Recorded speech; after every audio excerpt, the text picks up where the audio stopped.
قبرستان میں وقت کا مقدر کر کے جائیں، جیسے کہ محرم حرام میں جاتے ہیں. ہاں بالکل محرم میں ضرور جائیں، جو کہ آپ کے والدین انتظار میں ہوتے ہیں. دال ڈالتی ہیں آپ نے قبروں میں، خود تو مرغ مسلم کھاتے ہیں، باپ دادے کے لیے دال رکھی ہوئی. انا للہ و انا الیہ راجعون. کیا وقت مقرر ہے؟ جب چاہو جاؤ. یہ کہ محرم میں جاؤ سارا سال نہ جاؤ. یہ لوگوں نے بس رسمیں بنا رکھی ہیں.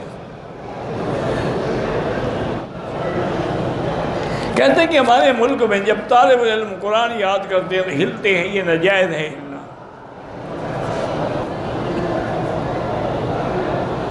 کہتے ہیں یہ امام کہتا ہے کہ حضور کو نماز ایک ملی، جھوٹ بولتا ہے. 5 نمازیں ملی، ایک کہاں ملی؟ پھر حضور نے ہر علاقے کے لیے اپنا آدمی بھیجا امام بنا کے. یہ کیا مانا ہے کہ 4 امام کیسے وہ بھی آسمانوں سے اترتے؟ نبی کے ہوتے ہوئے کسی امام کی کیا ضرورت ہے؟ ایسے بڑا کل لڑاتے رہتے ہیں بیچارے. من مکہ حبیبی نور سطع